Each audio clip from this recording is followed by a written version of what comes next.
Bonjour à toutes et à tous, ici Opakiona. Dans le cadre d'une interview pour la préparation de notre atelier de sorcières du vendredi 3 novembre à 21 heures sur la radio du Lotus, aujourd'hui je reçois Gémeaux Sorcières. Tu vas bien? Oui, ça va, bonjour. Alors est-ce qu'on t'appelle comme ça, Gémeaux Sorcières? Oui, c'est ça, en effet, on m'appelle Gémeaux Sorcière. C'est comme ça que je suis connue sur les réseaux sociaux. Ok.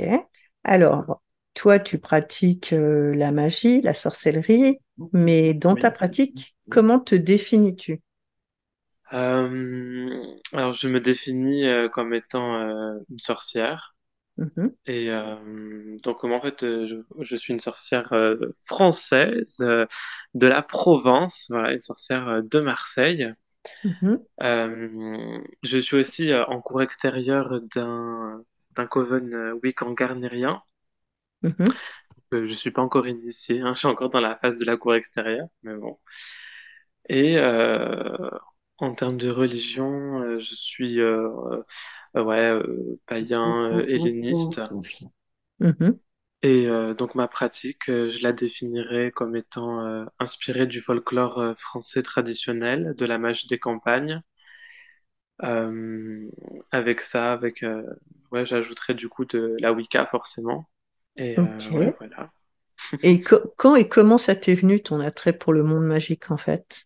Alors, depuis toujours, j'ai été fasciné par la sorcellerie, un petit peu l'ésotérisme. Je m'étais pas vraiment plongé jusqu'au moment où, en fait, ça a ouais, c'est vers mes 13-14 ans.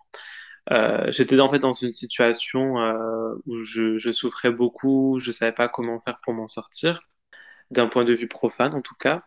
Mais je savais que on a cette idée que justement la sorcière, elle peut changer le sort, changer la destinée, modifier sa vie. Donc je me suis dit bon ben on va s'y pencher quoi. Et ouais, je m'y suis penché dessus et j'ai fait la rencontre du coup de quelqu'un que vous connaissez tous, je pense. Donc j'ai fait la rencontre du coup de Le Corbeau et Mhm. ensemble, ouais, ensemble on s'est mis sur le chemin de la sorcellerie. Donc, ensemble, on commençait vraiment à lire beaucoup de livres, on regardait toutes les vidéos qu'il y avait sur le sujet. Puis surtout, on a pratiqué ensemble quasi tout le temps, hein, à chaque fois. Mhm. Et par quoi tu as commencé ton apprentissage ou ta pratique? Alors, nous avons commencé d'abord par tout ce qui était sur la méditation, la visualisation, la manipulation d'énergie, le ressenti. Ensuite, on a commencé par la purification. Ensuite, on a fait la protection et après, tout est venu d'un coup. Donc, tout ce qui est consécration, les talismans, Mhm. les sorts de guérison, tout ça, tout est venu d'un coup. On a eu aussi beaucoup de chance parce qu'on a rencontré du coup le grand prêtre Wiccan, qui est mon grand prêtre. Et c'est vraiment lui qui nous a permis comment dire, de nous recentrer. Disons qu'au début, on était assez éparpillés, on ne savait pas vraiment où aller. Mais lui nous a vraiment recentré, nous a réappris les bases, nous a donné des fondations solides, quoi. Mhm. Et alors, est-ce que tu t'es découvert des dons ou des capacités et comment tu les aurais découverts? Je dirais que depuis toujours, j'ai le, le don, on va dire, de voyance. La divination est une partie qui est très très importante pour moi et je la différencie aussi de ma partie sorcière parce que sans sorcellerie, je fais aussi de la divination et ça me vient. Alors, ouais, je dirais que le don que j'ai, ce serait ouais, la voyance. Mhm. Des fois, tu Et- sais, d'avoir ce ressenti-là de quelque chose. Tu es sûr que c'est ça, tu sais, quand on te dit, ouais, tourne à droite, je me dis, non, non, c'est à gauche qu'il faut aller. Et j'ai raison quand tu vois des choses comme ça. ouais. Euh, Et alors, dans quel contexte tu as découvert tes dons? T'avais quel âge en gros? alors, je dirais que le don de voyance, ça, c'est depuis toujours. Mhm. Vraiment, depuis toujours, j'ai comme cette petite voix qui me dit, fais ci comme ça, fais ça comme ça, c'est ça qui va être. Et je l'ai toujours écouté, et à chaque fois que je l'ai pas écouté, j'avais raison. Donc je me suis dit, ah mince, j'aurais dû m'écouter. Ouais, enfin, depuis toujours, quoi. Après, quand j'ai commencé à pratiquer la sorcellerie, et que j'ai rencontré, par exemple, aussi enfin, des divinités, des choses comme ça, Il y a d'autres dons après qui se sont manifestés, mais Mhm. Et oui. selon toi, quel est ton domaine de prédilection? Là où tu es le plus fort, ou je sais pas, celui qui te colle le plus à la peau? Alors, celui qui me colle le plus à la peau, je dirais, euh, c'est tellement vaste. Mhm. Oh, ben, Euh, tu peux en avoir plusieurs, hein, tu sais. Mais- Après, bon, ce que je fais le plus souvent, voilà, ce que je fais Mhm. le plus souvent, ça va être des consécrations, exécration, donc retirer la vie passée d'un objet ou quelque chose comme ça.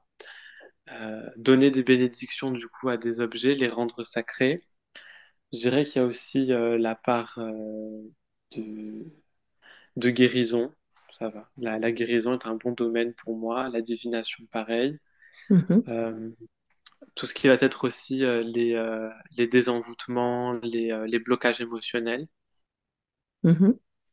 Après, il y a aussi tout ce qui va concerner certaines divinités. Du coup, quand on a besoin d'avoir l'appui de certaines divinités, ben, je vais en avoir certaines qui sont plus aptes à répondre que d'autres, qui peuvent Mhm. être très utiles quand on en a besoin. Après, les éléments aussi.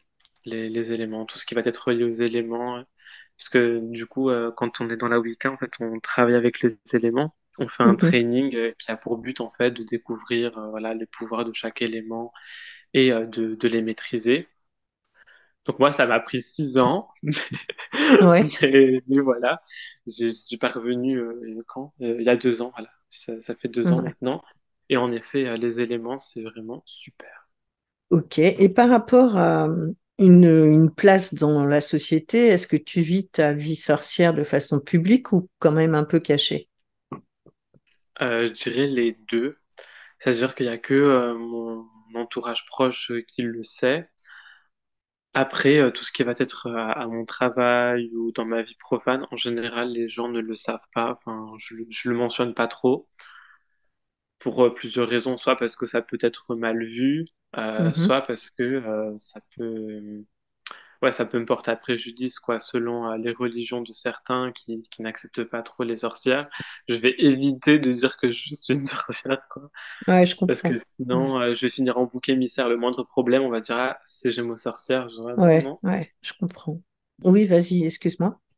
pardon. Je veux dire, mais après, dans la sphère publique, bah, je suis quand même sur YouTube et Instagram, donc disons Mhm. qu'en vrai, si on veut me trouver, on peut, quoi. Oui, bien sûr. Après, il faut connaître ton pseudo, il faut connaître, à moins d'avoir cherché vraiment ces thèmes-là, quoi. Donc, les gens qui t'auront trouvé ne vont pas te jeter des pierres, a priori. Oui, a priori, c'est ça qui est bien, c'est que je suis pas très connu, donc ça me permet d'être un peu caché. C'est Mhm, bien. mhm. Et alors, est-ce que tu aurais une meilleure et une pire expérience dans le domaine de la magie? Ah oui, plusieurs. Franchement, quand on est sur le chemin de la sorcellerie, il y a de très belles choses, très très belles, merveilleuses, mais il y a aussi des choses très très sombres. Je dirais que ma pire expérience, celle qui m'a le plus marqué, c'était justement durant mon travail avec l'élément du feu. Enfin, il y a eu en fait, il y a eu un incendie. Dans un endroit qui était super important pour moi et tout a été détruit. Mhm, Et là, j'ai compris que le feu, ouais, c'est vraiment la destruction aussi. C'est pas que le bon aspect du feu. Ouais, et ça m'avait vraiment marqué parce que c'était un endroit sacré et très important pour moi. Et en fait, bah, bon, c'était des personnes hein, qui l'avaient brûlé volontairement parce qu'ils avaient vu que c'était un peu des trucs de sorcières et ça leur faisait peur, j'imagine. Et ils les ont brûlés pour ça. Mais du coup, ben, moi, après, je me suis retrouvé sans lieu parce qu'il était mhm. en cendres, littéralement. Ouais, Donc, ça m'avait vraiment marqué. ok. Et une bonne expérience, quelque chose qui t'a ravi, dont Alors, tu qui m'a gardes un super ravi. souvenir. Il y en a vraiment beaucoup. Je dirais que c'était durant un sabbat. Un sabbat, on avait, enfin, du coup, donc j'étais avec le corbeau, j'étais avec mon grand prêtre à ce moment-là.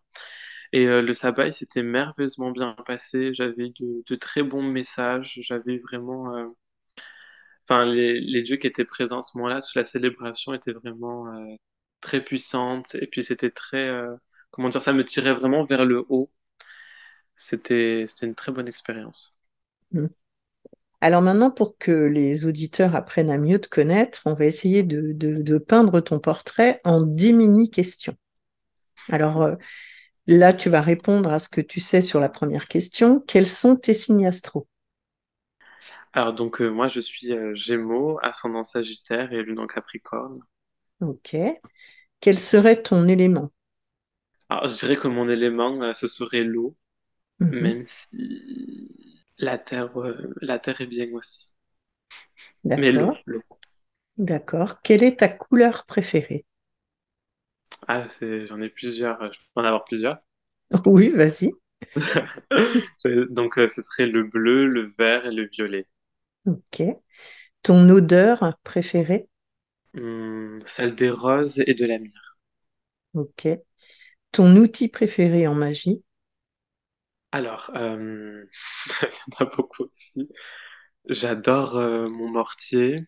Mhm, J'adore aussi mon chandelier qui est très utile. Euh, mon corail. mhm. Et je dirais, ouais, ouais, ça. Ok. Ta saison préférée? L'été. Le moment de la journée que tu préfères? Fin de matinée. Ok. Tu dirais que tu es soleil ou lune?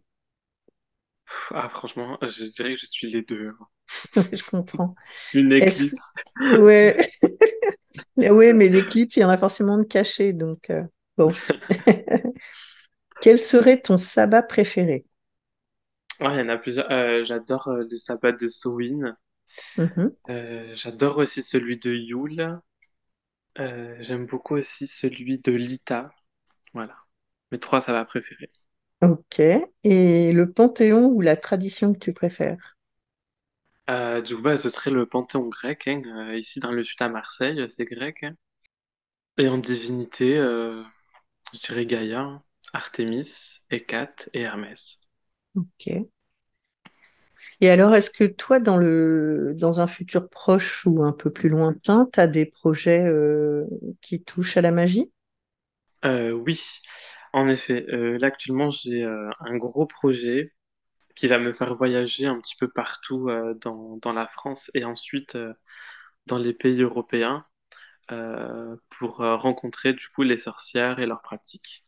Et tout ça, ce sera filmé, ça va être trop bien. Ok, ok. Et on te trouve sur les réseaux sociaux?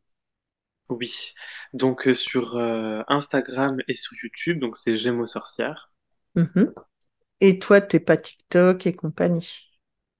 Alors j'ai un TikTok, mais bon, je m'en sers très peu. Vous pouvez me suivre D'accord. dessus, je vous enverrai des mails. Hmm. Ok. Ben, écoute, je te remercie. Ça va permettre aux personnes qui nous ont écoutés, qu'on remercie aussi, de te découvrir avant l'émission du 3 novembre. J'ai très hâte. Et on dit au revoir à tout le monde. Eh ben, merci à tous de nous avoir écoutés. J'espère que vous apprécierez la radio le 3 novembre, que vous serez tous là. À bientôt. À bientôt, au revoir.